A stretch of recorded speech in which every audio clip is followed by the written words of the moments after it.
Okay, I'm Hurd Sr. Um, I go by the name Rilla Films because I'm a film guy. I'm a photographer and cinematographer. I do live sports broadcasts and I do documentaries. I used to do a lot of music videos, but now I do a lot of short films and documentaries. Ooh, we're just gonna jump right in. um, Man, I'm gonna say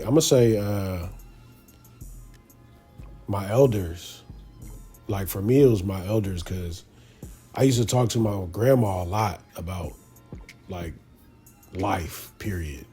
You know what I mean? And she was always like the anytime I had questions about anything, like if I felt like I was being treated different or anything like that, I would be like, why? I would ask her why, and she would give it to me real, like, look, you look different, you know, because then I grew up, I was born in the 80s and grew up in the 90s. So, you know, it was different. It was still diverse, but it was different. You know what I mean? I felt the difference between how somebody that, looks like me or, talks like me or something like that get treated different than somebody that don't. You know what I mean? So getting game from my grandma about race and then just life experiences, you know what I mean? Life experiences that I had to go through just living my normal life. What shaped race for me is my elders and my experiences through me going through life. I mean, yeah, it's a few. Like, I mean, okay, I'm gonna just elephant in the room. Like, I mean, I know what I look like. You know what I mean? I'm an African American man. I got long locks. You know what I mean? I got tattoos all over everywhere. So I get what I look like. What I look like might be intimidating to certain people, but when you have, let's say, run-ins with the police, if you don't know how to present yourself and act, no matter how you look, they're going to immediately go, oh, he's one of these guys. You know what I mean? I had to learn that in my younger days because, I was around guys that just didn't care, didn't give a fuck. Like, they were just like, I'm tripping, this is me, and fuck the police type, And it's like, bro, you don't got to act like that.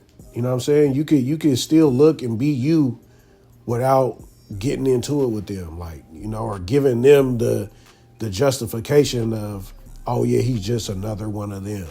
You know what I'm saying? You could not be another one of them just because you look like this. You know what I mean? So just interactions with the police, experiences like that, I might get pulled over because of what I look like or because of the kind of car I'm driving or the neighborhood I'm in or something like that. Man. Okay, so for one, I'm just how expensive it is to live in California. You have to have more than one income. I feel like if you want to be comfortable. If you don't have more than one income, you're going to struggle. And, you're going to have to come up in these certain neighborhoods where everybody else is struggling. And that can prevent you from being successful or, you could get mixed up in some stuff that you probably wouldn't get mixed up in if you stayed somewhere different or, Then for two, for me, I've been shot out here before. So for me, survival is, I used to think I had to carry a gun everywhere I went. And sometimes I still do, but I do it the right way though. I can carry a gun legally because I don't have no felonies. You know what I mean? And I can conceal and carry.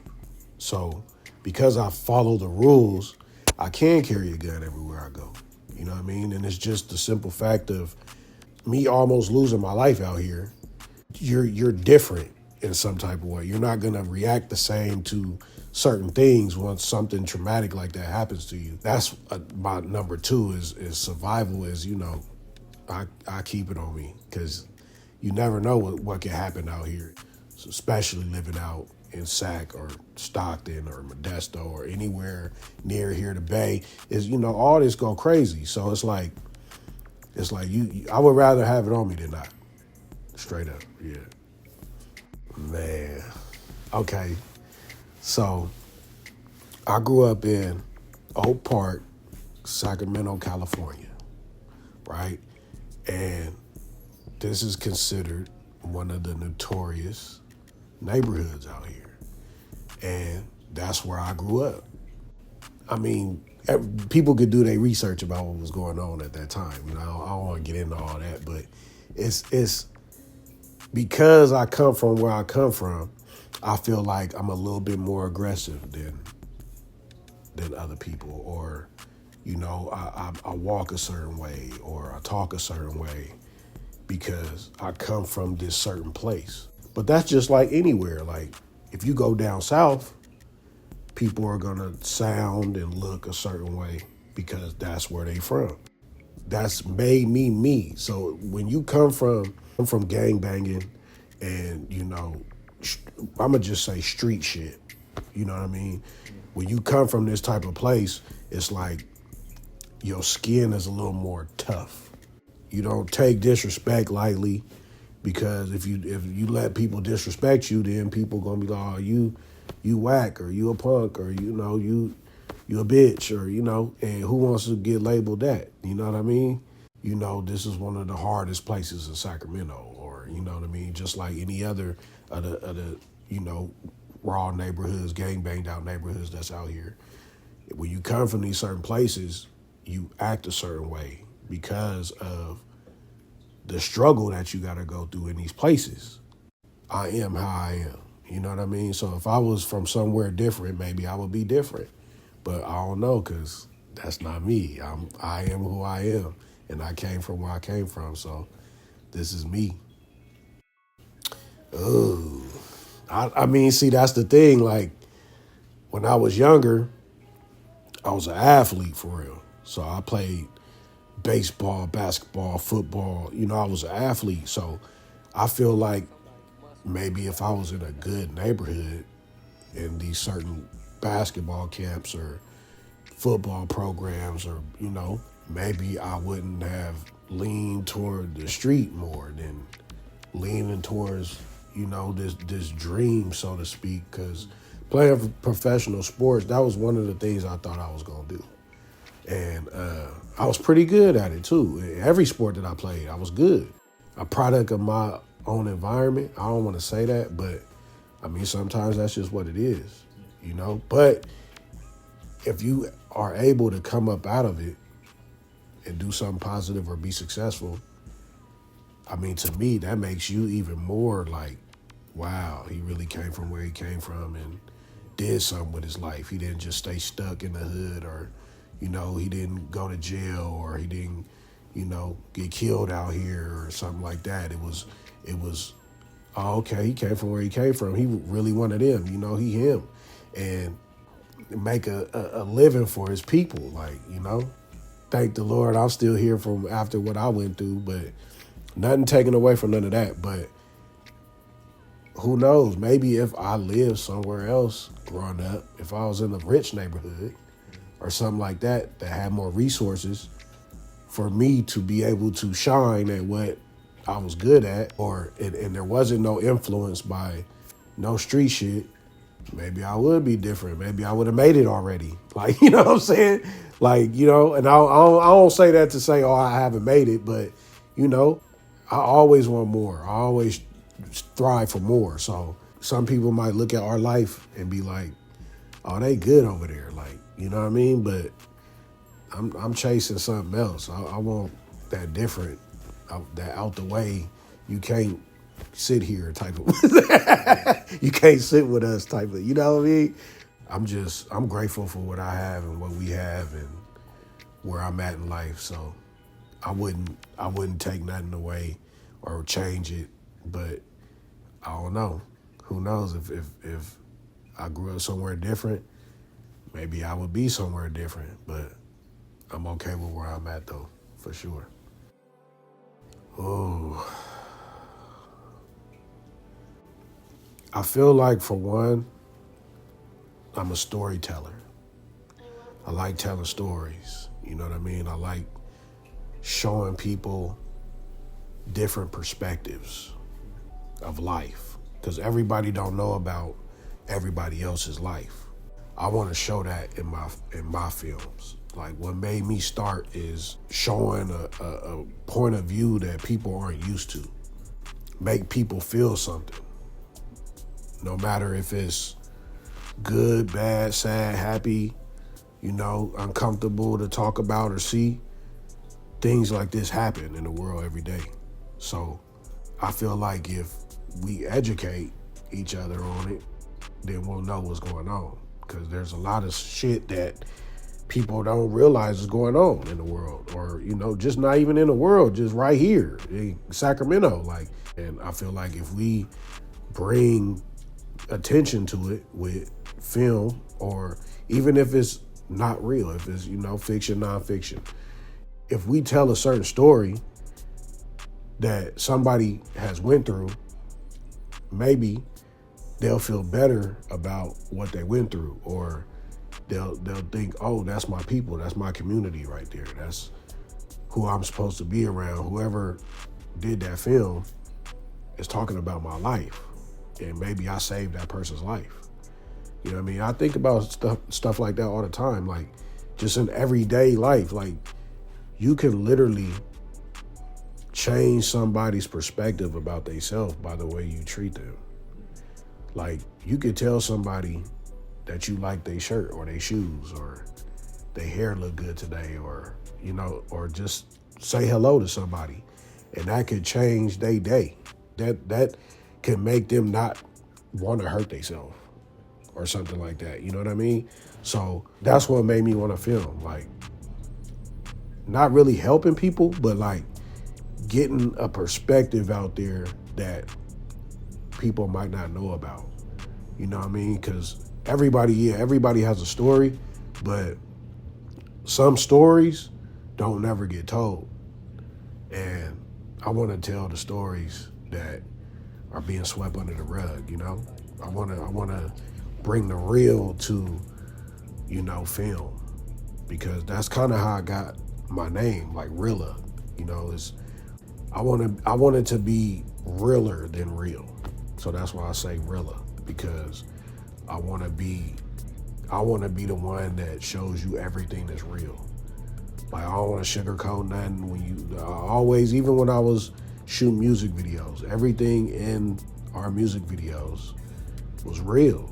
If you go back and watch my music videos that I was filming, everything in the video is real. Like everything you see, even if it's bad, it was real. Realistic, authentic film is me. And that's what made me want to start, because, there's a lot of redos, I feel like. Films that already have came out are coming out again and coming out again and coming out again. And it's like, bro, do we not know how to be creative, or can we come up with something new? Like, how will you use your art to keep resisting injustice, keep our culture alive? keeping it in their face, and that's not to throw shade on anybody. That's just to show like this type of stuff happens. This type of stuff is going on right now. And it's not just police brutality or nothing like that. It's like I want to talk about everything. I want to talk about interracial relationships. You know what I mean? Because people in interracial relationships don't go through the same things that people in non-interracial relationships go through. So I want to show that point of view. Everything is diverse. So it's like, I want to shine light on, the mixed kids. Because there's a lot of mixed kids in the world that they're not, just white or black or Filipino or Mexican or, Islander or Asian or, there's a lot more than just that now. I want to shine light on perspective of people, and just in general, the things that we have to go through. And then, yeah, just on top of that, man, keeping the culture alive is just telling our stories.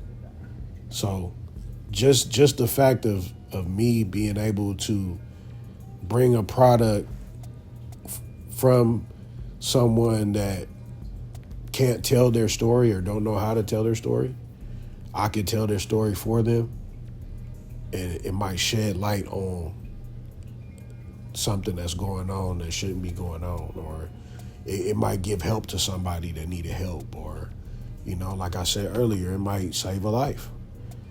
You know what I mean? So keeping the culture going, and the injustice that's going on in the world is to keep it in their face. Tell the truth about what's going on. Not sugarcoat nothing, and stick with my style. Because, everybody has their own style, but mine is a little bit more real and raw and uncut, because that's what I come from. And a lot of us is cut from this same cloth, and we all got the same kind of similar style.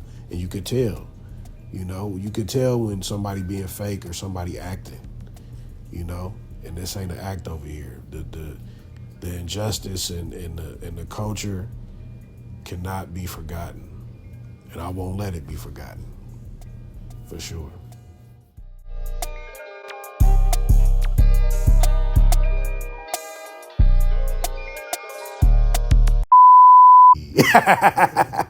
We did it. Real Film signing out. Yeah, Chris Hurd Sr. You bitch. Appreciate you. For sure, man. You already know, son. That was fun. I like doing shit like that.